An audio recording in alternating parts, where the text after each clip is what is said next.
Seorang bapak pagi-pagi buta sudah pergi ke kantornya. Dia bekerja tidak berhenti hingga matahari terbenam dan kemudian dia pulang dengan tubuh yang penat. Karena umurnya sudah tidak muda lagi. Tahun ini dia genap berusia 60 tahun. Dan selama itulah dia bekerja keras untuk keluarganya membangun bisnisnya yang boleh dibilang cukup berhasil. Ia hampir tidak pernah ambil cuti, tidak pernah jalan-jalan ke luar negeri. Bahkan dia tidak punya waktu untuk melakukan hobinya. Dan dia hanya bekerja dan bekerja. Sampai satu hari dia merasa seperti ada satu benjolan di perutnya. Lalu kemudian dia pergi periksa ke dokter. Lalu dokter memeriksa dia, mengadakan USG, MRI. Dan kemudian dokter memberikan satu berita yang buruk kepada bapak ini. Dia katakan bapak terkena kanker ganas dan hanya bisa bertahan hidup paling lama 6 bulan lagi. Bapak itu tertekun mendengar vonis dari dokter. Belum mampu untuk mencernanya. Kanker. Tadinya dia duga mungkin dia hanya sakit ma dan paling berat dia akan diopname 2 hari, dikasih obat dan kemudian sembuh. Tetapi dia dinyatakan kanker 6 bulan lagi untuk hidup. Dia membayangkan 40 tahun. Dia membanting tulang, memeras keringat untuk membangun bisnisnya. Dan dia bahkan belum punya waktu untuk menikmati hasil kerja kerasnya. Dan kini dokter katakan hidupnya tinggal 6 bulan lagi. Tanpa dia rasa air matanya kemudian menetes. Dan dia meninggalkan ruang praktek dokter. Dia pulang ke rumahnya. Dia kemudian menjual semua asetnya. Setengahnya dia berikan kepada istrinya. Dan kemudian dia memutuskan untuk menghabiskan sisa uangnya. Dalam sisa umurnya yang tinggal 6 bulan itu. Dia ingin menikmati setiap sen yang dia cari dengan susah payah selama 40 tahun. Dan kemudian dia memesan tiket kapal pesiar kurus ke Eropa. Kamar Grand Suite yang paling mahal. Lalu kemudian private pool. Dia ikut semua program berbayar di kapal.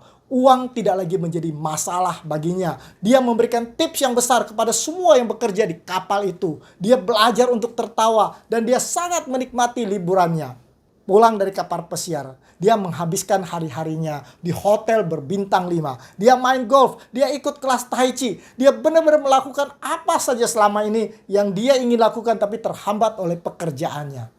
Tidak terasa 6 bulan berlalu, uangnya sudah mulai habis. Dia kembali ke rumah sakit, bertemu dengan dokter yang sama dan mengatakan, "Dokter, saya sudah siap untuk mati." Lalu kemudian dokter memeriksa kankernya. Dan dokter itu kaget ketika mendapati bahwa kanker di perut bapak itu sudah hilang, bersih, dan dia dinyatakan sembuh. Ketika Allah menciptakan manusia, di kitab Kejadian Fatsal 2 ayat yang ke-7 dituliskan bahwa Allah membentuk manusia dari debu tanah. Di saat itu hardware manusia sudah dibentuk seperti sebuah komputer atau handphone. Tetapi belum ada softwarenya, belum ada operating systemnya, belum ada aplikasinya. Selanjutnya dituliskan bahwa Allah menghembuskan nafas hidup ke dalam hidung Adam. Dan Adam menjadi makhluk yang hidup. Nah, nafas hidup yang ditiupkan oleh Allah ke lubang hidung Adam, itulah softwarenya. Itulah OS-nya, operating systemnya. Itulah program dan aplikasinya. Sehingga Alkitab menuliskan bahwa kemudian Adam menjadi makhluk yang hidup. Jadi nafas Allah itulah yang menghidupkan Adam. Nafas hidup itu terjemahkan di dalam Alkitab bahasa Mandarin sebagai Sen Qi. Sen artinya hidup, Qi artinya nafas. Sangat menarik, orang Tionghoa percaya bahwa di dalam setiap tubuh manusia ada Qi yang dipercaya sebagai life force atau energi vital yang bisa membuat manusia itu hidup. Orang Tionghoa belajar bagaimana mengendalikan Qi dan Anda pasti pernah mendengar kata Qigong dan percaya bahwa kalau Qi dalam keadaan yang seimbang maka orang akan jadi sehat. Hanya saja tidak pernah dibahas dari mana datangnya Qi itu. Dan di kitab Kejadian kita belajar bahwa Qi itu tidak lain dan tidak bukan adalah nafas hidup dari Allah. Dan ketika Qi atau nafas hidup itu ditiupkan ke lubang hidung Adam, maka Allah meniupkan energi hidup yang menggerakkan otot memompah jantung, menggerakkan paru-paru mengisap udara, membuat program pencernaan, membuat manusia bisa membuat energi sendiri dari makanan dan pernafasan. Sehingga manusia tidak perlu dipasangkan baterai seperti robot. Dan kemudian manusia menjadi makhluk hidup dengan ratusan ribu program aplikasi yang berjalan di dalam tubuhnya, yang sekarang disebut sebagai gen. Kalau aplikasi itu berjalan dengan baik, Anda akan selalu dalam keadaan sehat. Kita sakit kalau ada aplikasi yang error. Jadi ketika Adam membuka matanya, ratusan ribu program aplikasi di dalam tubuhnya bekerja sekaligus. Misalnya, saraf matanya mengirim signal ke otaknya, melaporkan pemandangan alam yang super indah di Taman Eden yang dilihatnya. Lalu saraf di kupingnya akan melaporkan kepada otak suara burung-burung bernyanyi di atas pohon. Dan semua itu adalah program yang berjalan di dalam tubuh kita karena adanya chi yang ditiupkan Allah ke dalam lubang hidung manusia. Lalu saraf tangan Adam mulai merasakan sensasi ketika Tuhan memegang tangannya. Adam menjadi masterpiece ciptaan Allah. Karya yang sangat luar biasa, mesin yang handal. Dan jangan saudara lupakan itu. Setiap pagi ketika saudara bangun tidur, jangan lupa bersyukur dan katakan, saya adalah mesin handal ciptaan Tuhan. Itu sebabnya di dalam kitab Mazmur dituliskan bahwa aku bersyukur kepadamu oleh karena kejadianku dahsyat dan ajaib. Ajaib apa yang kau buat dan jiwaku benar-benar menyadarinya. Tempel ayat ini di atas tempat tidur kita dan baca setiap hari. Sering kita mengagumi ciptaan manusia, HP, komputer, mesin-mesin, kamera, tetapi kita jarang mengagumi ciptaan Tuhan yang dahsyat dan ajaib ini. Tuhan tidak mau hanya menciptakan sebuah komputer atau sebuah robot yang canggih. Dia ingin menciptakan seorang manusia yang bisa merasakan kebahagiaan. Secanggih apapun sebuah komputer atau robot, dia tidak bisa bahagia, bukan? Dan ketika Adam melihat pemandangan yang indah di Taman Eden dan mendengar suara air sungai mengalir dan kemudian burung bernyanyi, chi di dalam tubuh Adam memerintahkan otak mengeluarkan hormon serotonin. Ketika serotonin dikeluarkan, Adam tiba-tiba diliputi oleh rasa damai. Dan kedamaian itu membuat Adam tiba-tiba merasa sangat bahagia. Apakah saudara pernah merasakan kedamaian di pagi hari ketika bangun? Ketika kita mendengar suara burung masih bernyanyi di luar. Atau ketika anak Anda datang dan kemudian memeluk kita. Atau ketika kita sedang mendengarkan lagu rohani yang merdu dikumandangkan. Atau ketika kita berada di gunung dan melihat pemandangan yang sangat indah. Semua rasa damai sejahtera adalah pekerjaan dari hormon serotonin yang diproduksi oleh otak manusia. Tuhan yang membuat program itu bekerja secara kimiawi di dalam tubuh manusia agar manusia bisa merasakan kebahagiaan. Jadi nikmatilah rasa damai sejahtera itu setiap hari. Itu adalah hadiah Tuhan untuk Adam dan hadiah Tuhan untuk kita. 2 Tesalonika 3:16 dikatakan, dan ia Tuhan damai sejahtera kiranya mengaruniakan damai sejahteranya terus menerus di dalam segala hal kepada kamu. Mudah-mudahan sementara Anda sedang duduk mendengarkan firman Tuhan ini, hormon serotonin diproduksi dan Anda akan merasakan damai sejahtera yang ajaib dimanapun Anda berada. Dan ketika Adam seharian berjalan di taman dan kemudian dia mulai merasa lelah. Dan chi di dalam tubuhnya mengaktifkan satu program lagi. Yaitu satu macam hormon yang dinamakan hormon melatonin. Hormon itu kemudian membuat Adam merasa mengantuk. Lalu kemudian dia tertidur. Apakah saudara pernah membayangkan betapa malangnya nasib manusia jika Tuhan tidak menciptakan program hormon melatonin kepada manusia? Bayangkan Anda pulang kerja ke rumah setelah bekerja seharian, tubuh sudah lelah, lalu kemudian Anda harus duduk di kursi menunggu datangnya pagi, dan kemudian pergi lagi bekerja dengan tubuh yang masih lelah. Tuhan tahu tanpa istirahat manusia tidak akan bahagia, dan Tuhan tidak mau manusia tidak bahagia. Chi kemudian mengaktifkan program ekstraksi hormon melatonin dan akhirnya membuat kita tertidur. Sementara kita tertidur, tubuh kita direparasi, dipulihkan dari rasa lelah, rasa capek, dan besok paginya kita sudah segar dan siap untuk bekerja. Rest atau berhenti, istirahat adalah bagian dari program di dalam tubuh kita untuk membawakan kebahagiaan kepada manusia. Itu juga mungkin sebabnya di dalam hukum yang keempat dari 10 hukum.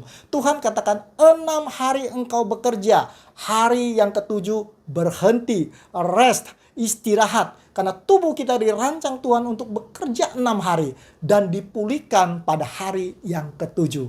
Dan disebut sebagai hari Sabat. Seluruh keindahan taman di Eden diciptakan Tuhan untuk dinikmati oleh Adam. Semua binatang-binatang berlari, bermain dengan bebas di bawah cahaya sinar matahari. Binatang-binatang yang bermain yang saling mengejar satu dengan yang lain tentu adalah pemandangan yang sangat lucu dan menimbulkan senyum dan tawa. Namun manusia sebetulnya tidak punya kapasitas untuk tertawa. Seperti HP Anda tidak bisa tertawa walaupun Anda melucu di depannya. Karena itu Chi harus mengaktifkan satu program tertawa dengan memerintahkan otak mengeluarkan hormon endorfin, hormon sukacita, sehingga Adam kini bisa tersenyum. Adam kini bisa tertawa melihat binatang yang lucu-lucu itu. Tertawa kemudian membuat Adam lebih berbahagia. Kapan terakhir saudara tersenyum? Kapan terakhir saudara tertawa? Tuhan ingin Adam bersukacita dan Tuhan ingin kita bersukacita. Itu sebabnya ada program ekstraksi hormon endorfin yang buat manusia bisa merasakan sukacita, tersenyum dan tertawa. Karena secanggih apapun HP manusia, komputer manusia tidak akan pernah bilang kepada Anda, saya sangat bersukacita hari ini. Tidak akan terjadi. Saya mengerti bahwa dunia sekarang tidak lagi seindah Taman Eden di zaman Adam dan Hawa hidup. Di zaman modern ini, terutama hidup di kota-kota besar, dipenuhi dengan masalah-masalah. Manusia dipenuhi dengan stres yang berkelanjutan. Masalah rumah tangga, masalah keuangan, masalah penyakit, masalah pekerjaan, masalah kehilangan orang-orang yang kita kasihi. Saudara sekalian, bukan rencana Tuhan membuat manusia menderita. Walaupun kita hidup di dunia yang penuh dengan permasalahan, apapun masalah kita, program bahagia tetap bekerja untuk menolong kita melewati masa-masa sulit itu. Di saat dimana kita menghadapi masalah, jangan kita mengurung diri kita di kamar, karena Anda akan tambah stres. Keluar dan berjalanlah di bawah sinar matahari, dan tubuh akan memproduksi hormon serotonin agar kita bisa merasakan damai sejahtera di tengah masalah. Tubuh akan memproduksi hormon endorfin agar kita bisa merasakan sukacita walaupun kita ada di tengah-tengah masalah. Kemudian Adam mulai merasa lapar. Dia kemudian memetik buah-buahan yang ada di Taman Eden, lalu kemudian memakannya. Setelah dia makan, rasa laparnya hilang dan Adam merasakan satu kepuasan. Dan rasa puas itu pun adalah satu program dari Tuhan. Chi, nafas hidup, kemudian akan trigger tubuh kita untuk memproduksi kolesitokinin atau kita singkat sebagai CCK. Saya menamakan hormon CCK sebagai hormon kepuasan. Tanpa CCK kita tidak akan pernah bisa merasa puas. Tanpa CCK tidak peduli berapa banyak uang di rekening Anda tidak akan pernah merasa puas. Tanpa CCK tidak peduli betapa cantiknya istri Anda, betapa gantengnya suami Anda tidak akan pernah merasa puas. Hormon CCK itu memberikan Anda rasa puas dengan apa yang Anda miliki. Sebab tanpa kepuasan manusia tidak akan pernah merasa bahagia. Kita sering mendengar di berita bagaimana seorang pejabat ditangkap karena korupsi. Bukan karena pejabat itu miskin, tidak ada makanan di rumahnya, atau anaknya tidak bisa sekolah sehingga terpaksa korupsi. Kadang-kadang mereka sudah punya 10 rumah, 10 mobil, deposito miliaran di bank. Namun karena mereka tidak pernah merasa puas, ketamakan membuat CCK tidak bisa bekerja dengan baik. Karena itu saudara sekalian, puaslah dengan apa yang kita miliki, maka kita akan bahagia. Saat Adam sedang tidur, Tuhan ingin melengkapi kebahagiaan Adam dan mengatakan tidak baik kalau manusia itu seorang diri saja. Saya akan menjadikan seorang penolong baginya yang sepadan dengan dia. Lalu kemudian Tuhan mengambil tulang rusuk Adam dan kemudian dibangunkannya lah seorang perempuan. Lalu dibawanya kepada manusia itu. Dan ketika Adam bangun, dia melihat seorang wanita berdiri di sampingnya. Dan saya membayangkan Tuhan memperkenalkan wanita itu dan mengatakan, ini adalah istrimu. Tuhan adalah mak comblang yang pertama di dunia. Lalu kemudian Chi di dalam tubuh Adam mulai mengaktifkan satu hormon romantisme, yaitu hormon dopamin. Hormon itu membuat Adam kemudian jatuh cinta kepada Hawa. Dia memeluk Hawa dan mengatakan, wanita ini adalah tulang dari tulangku, daging dari dagingku. Dan Adam berjanji akan selalu mencintai Hawa. Dari mana Adam mendapatkan perasaan cinta itu? Ini adalah sebuah peristiwa kimia yang Tuhan rancang untuk kebahagiaan manusia melalui hormon dopamin.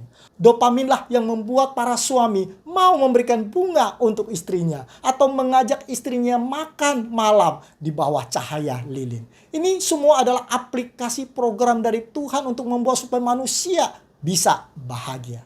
Karena itu, bapak-bapak, kasihilah istrimu. Peluklah istrimu minimal 1 kali dalam sehari. Dan katakan, engkau adalah tulang dari tulangku, daging dari dagingku, dan aku mencintaimu. Maka dalam tubuh istrimu akan keluar hormon dopamin, endorfin, serotonin, CCK, dan dia akan menjadi istri yang paling berbahagia. Dan para istri, hormatilah suamimu. Katakan kamu bangga dengannya. Jangan kritik karirnya. Jangan bandingkan dengan suami tetanggamu. Jangan kritik cara dia membawa mobil. Maka di dalam tubuh suamimu akan keluar hormon dopamin, endorfin, serotonin, CCK, dan dia akan menjadi suami yang paling berbahagia. Tuhan memberikan hormon kasih sayang untuk kita gunakan di dalam rumah tangga kita bersama dengan istri atau suami Anda. Hormon dopamin juga membuat kita bisa merasakan satu kegembiraan yang meluap-luap. Misalnya ketika kita menyaksikan kesebelasan Indonesia memasukkan bola ke gawang musuh, maka semuanya akan berteriak gol. Itu karena ada dopamin. Tanpa dopamin reaksi kita hanya, oh gol, Indonesia menang dong. Hanya sebuah fakta saja. Tuhan tidak ingin kita jadi robot. Dia ingin kita menjadi insan yang bisa merasakan kedamaian, kegembiraan, tidur yang nyenyak, kemesraan. Karena Tuhan mengasihi kita dan dia ingin kita bahagia. Di dalam Yohanes 10 ayat yang ke-10. Di bagian terakhir dikatakan, aku datang supaya mereka mempunyai hidup dan mempunyainya dalam segala kelimpahan. Tuhan tidak ingin hanya memberikan kita satu kehidupan yang biasa-biasa saja, yang dimana setiap hari kita menjalankan rutinitas kita tanpa merasakan kesenangan dan kebahagiaan. Dia tidak saja memberikan kita kehidupan, tetapi kehidupan yang berkelimpahan. Inilah kehidupan yang Tuhan ingin berikan kepada kita, berkelimpahan. Itu sebabnya Tuhan membekali kita dengan hormon serotonin, endorfin, dopamin, melatonin, CCK, supaya kita bisa punya hidup yang berkelimpahan, supaya saudara dan saya bisa merasakan damai sejahtera, sukacita, tidur yang nyenyak, mencintai, dicintai, dan supaya saudara bisa merasakan kemesraan dan kegembiraan yang meluap-luap. Tetapi setan tidak senang kalau kita merasakan semua itu. Di bagian awal daripada Yohanes 10 ayat 10 dikatakan, pencuri datang untuk mencuri, membunuh, dan membisanakan. Itu memang pekerjaan pencuri, pekerjaan iblis. Jangan izinkan iblis untuk mencuri dan membunuh kebahagiaan kita. Membunuh hidup yang berkelimpahan yang Tuhan sudah berikan kepada kita. Bapak yang kena kanker di dalam cerita saya di awal, sudah 40 tahun tidak pernah tersenyum. 40 tahun dia tidak pernah tertawa. 40 tahun dia tidak pernah merasakan damai sejahtera. Mungkin dia pun susah tidur pada malam hari karena memikirkan pajak keuntungannya. Dia tidak pernah menggunakan program-program kebahagiaan yang Tuhan sudah tanamkan di dalam tubuhnya. Dan ketika dia tidak bahagia, sel di dalam tubuhnya juga tidak bahagia. Program lainnya menjadi error. Program pembunuh sel kanker seperti tumor, suppressor, gene tidak bekerja. Tubuh kewalahan dan akhirnya dia jatuh sakit. Dan ketika dia sadar, dia mulai menjalankan semua program kebahagiaan di dalam tubuhnya. Dia mulai tertawa, dia mulai tersenyum, dia mulai membagikan berkatnya. Dan dia mulai merasakan kedamaian, sukacita, dan tidur pun lelap. Chi di dalam tubuhnya mulai bekerja. Tumor suppressor jinnya mulai bekerja. Lalu semua sel tumor dipaksa untuk bunuh diri. Dan kemudian dia sembuh dari kankernya. Karena itu, Setiap pagi ketika Anda bangun tidur, berdoalah. Katakan, Tuhan, Engkau sudah menciptakan begitu banyak program bahagia di dalam tubuhku. Aku tahu Engkau mau aku bahagia. Dan aku berjanji untuk berbahagia hari ini. Tidak peduli masalah apapun yang menimpa kita. Jangan izinkan pencuri mencuri kebahagiaan kita setiap hari. Hadapi masalah dengan senyum. Suami marah-marah, senyum saja. Tagihan belum dibayar, senyum saja. Semua masalah dapat diselesaikan kalau tubuh Anda bahagia. Hormon terakhir yang Tuhan berikan kepada kita adalah oksitosin. Hormon itu memberikan kita kenikmatan tertinggi dan kebahagiaan yang sejati. Hormon itu diproduksi misalnya saat seorang ibu menyusui anaknya. Hormon itu membuat sang ibu begitu mencintai anaknya dan rela untuk bahkan mati untuk melindungi anaknya. Hormon itu juga diproduksi ketika seorang suami dan istri berhubungan. Cinta yang memuncak. Hormon itu juga diproduksi ketika kita jatuh cinta kepada Tuhan kita, pencipta kita, yang tidak saja mencipta manusia sebagai sebuah mesin yang super canggih, tetapi juga melengkapinya dengan hormon-hormon yang membuat kita bisa berbahagia. Ketika tentara Roma ingin meredam pertumbuhan kekristenan di awal Masehi, mereka mengumpan orang Kristen ke singa, membakar orang Kristen hidup-hidup dengan harapan orang kapok menjadi Kristen. Namun mereka heran melihat orang Kristen yang dibakar bukannya takut, tetapi mereka bernyanyi, mereka bersuka cita karena hormon oksitosin membanjiri tubuh mereka dan mereka siap mati untuk Tuhannya. Kalau ada satu karakter yang paling banyak ditulis dan dipajang oleh orang Tionghoa, maka karakter itu adalah Fu atau berkat atau kebahagiaan. Karena orang Tionghoa suka diberkati dan ingin hidup yang berbahagia. Karakter Fu ini adalah kombinasi dari beberapa radikal. Di sebelah kirinya ada radikal Tuhan, di sebelah kanannya ada radikal I Ko Tien, artinya satu orang di dalam taman. Adam adalah manusia pertama yang hidup sendirian di taman. Taman Eden adalah satu taman yang super indah, udaranya segar, ada sungai yang jernih, dan semua buah-buahan yang sangat manis dan enak tersedia untuk dimakan. Tetapi bukan itu sumber kebahagiaan Adam. Karena radikal satu orang di taman bukanlah huruf Fu, bukanlah kebahagiaan. Harus ditambahkan radikal Tuhan di sampingnya. Maka dia akan menjadi karakter Fu atau kebahagiaan.